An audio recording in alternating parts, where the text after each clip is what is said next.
Hello, friends and fellow lovers of all things beachy.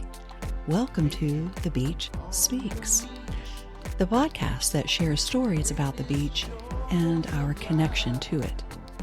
I'm your host and beach lover, Paige Friend, helping you reconnect with the beach, return to your soul, and reimagine your life.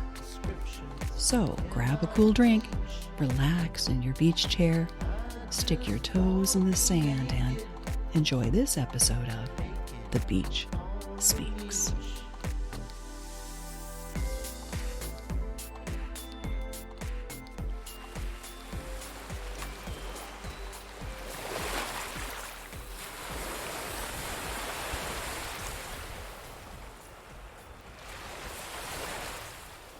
Hey, beach lover. Earlier this month, I came out to the beach in the morning looking for a little creative inspiration to start this new podcast season. I'd taken August off from the podcast, and now it was September. And the latest episode I'd published was a conversation I'd had with my sister-in-law, Allison, about losing her home to a devastating wildfire and becoming a beach girl. Because I like to alternate guest episodes with just me sharing my beach stories. It was my turn to speak. And the question was, what did I want to say? The beach spoke to me as it always does, saying, be present, pay attention, and the words will come to you. So there I was, sitting cross-legged on my blue striped oversized beach towel, watching the sun rise in streaks of purple, pink, and gold across the sky, taking in the beauty of the high swells as they rose in the distance, curled over and spilled into these rippling ribbons of crystal bubbles washing up on the flat sand. The soothing rhythmic sound of one wave followed by another and another.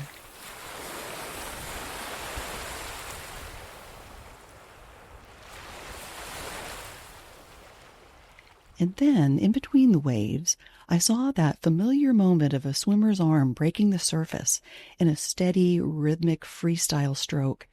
I watched them bobbing and gliding through the swells, turning their head to grab a quick breath at that exact moment the swell starts to rise and curl, ducking under the crashing wave and then popping back up to find their rhythm again.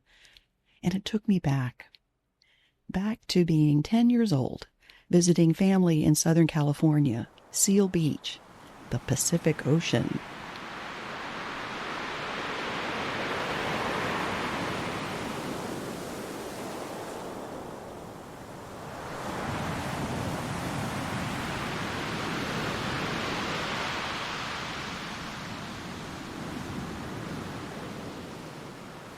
It was the first time I'd ever seen waves so big, taller and stronger than anything I'd experienced before. To get over the waves to the calmer part of the ocean, here was my method. I would wade in about chest deep, watch the swells rise, and just when the wave began to break, I'd dive under it, hoping it wouldn't tumble me too hard. Sometimes it did, and the force of the wave pulled me under, my body turning somersaulting and feeling a few seconds of panic, not sure which way was up or down. But somehow I always managed to find my way back to the surface, laughing and ready to do it all again.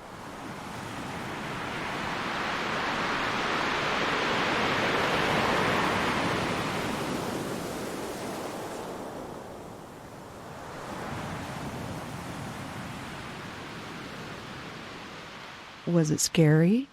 Yeah. A bit dangerous? Maybe, but what did I know? I was just 10. And it struck me that the ocean has this way of teaching us, whether we're 10 years old dodging waves on the Pacific coast or an adult sitting and watching the waves at sunrise on a beach in Florida. Sometimes you dive under, sometimes you rise above, but you always find your way through. Waves. That's what I wanted to talk about.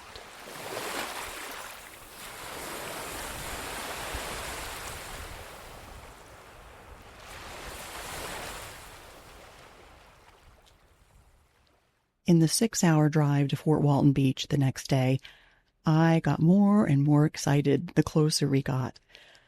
I couldn't stop thinking about the water, calm and crystal clear, like the last time that we had been to the Emerald Coast. No rolling, knock-you-down waves like on the Atlantic.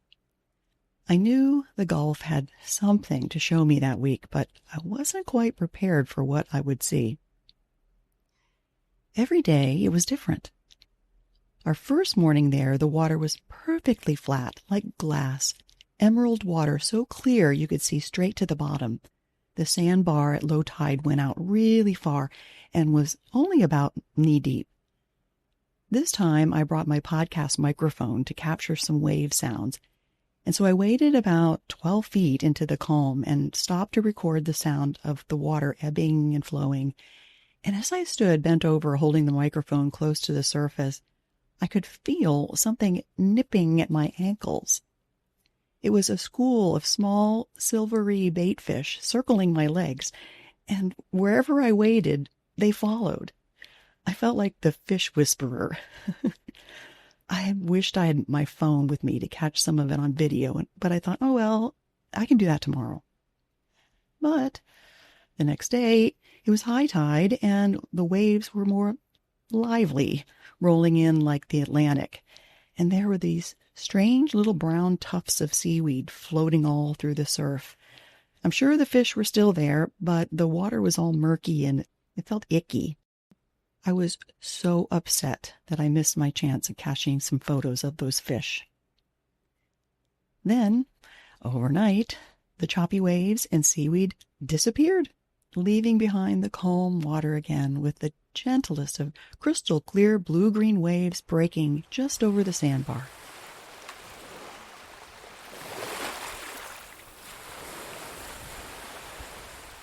The fish were there, and this time I got some fun video of them in the clear water, nipping at my ankles. It felt like the Gulf was reminding me that nothing stays the same for long. And maybe that's why the contrast felt so sharp, because while the waves were changing in these natural, rhythmic ways, the rest of the world felt like it was falling into chaos, disordered and divisive. In just these few days, there was an assassination of political activist Charlie Kirk, another deadly school shooting in Colorado, and Russian drones threatening Poland and sending NATO into emergency talks of civil war breaking out, and it was the 24th anniversary of 9/11. Here's what I wrote in my journal.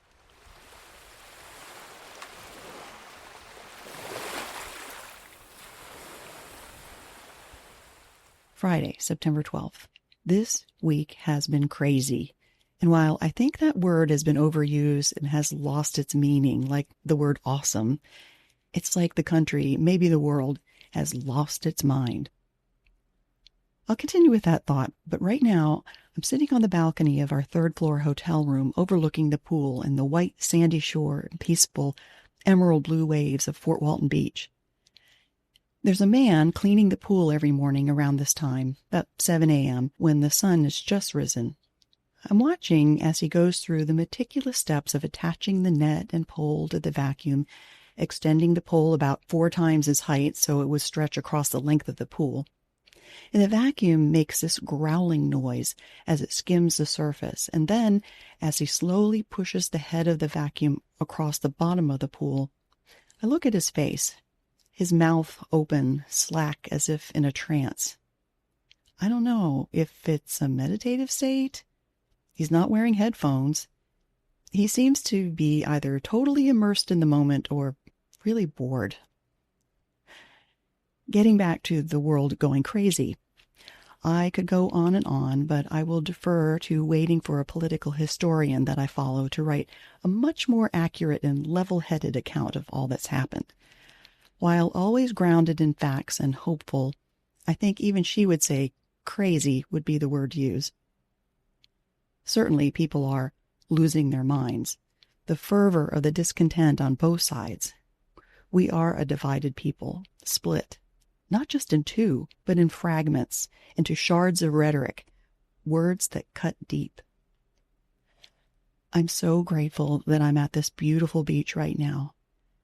Time to grab my beach bag and get my feet grounded in that soft white sand. The beach is calling.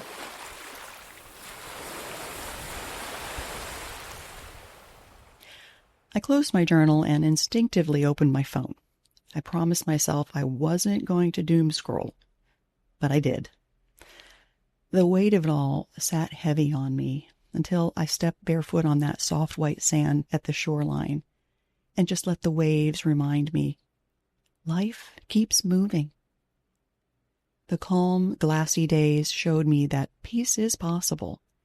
The seaweed reminded me of the clutter, the fear, the grief that drifts in and out of our lives. And the sandbar at low tide felt like grounding, a steady place where waves lose their force before they reach the shore. And when the waves get a little too high and ready to crash, I can hold my breath and dive under, trusting that eventually I'll come up to catch my breath and find my footing again. Here's the science part. The Gulf changes with wind, tides, and currents. Even a storm hundreds of miles away can stir up swells.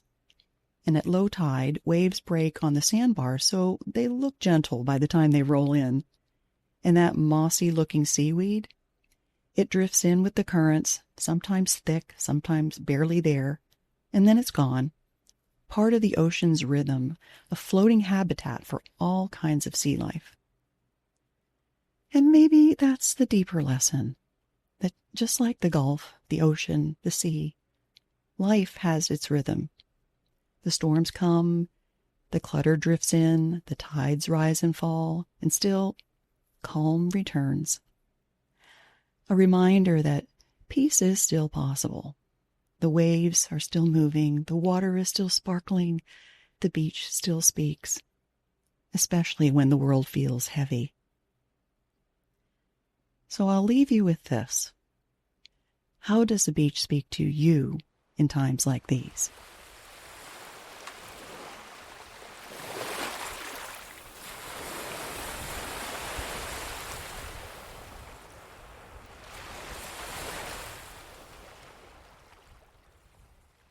By the time this episode comes out, it will have been a week since we returned from Fort Walton Beach, and what a turbulent week it has been. I thought I would publish this sooner, but in a way I'm grateful for the delay. The tide became a teacher, showing me how to rise and fall without losing myself. Remembering its rhythm has helped me to stay grounded, even when the turbulence of current events threatens to sweep me away. The beach is always speaking. Are you listening?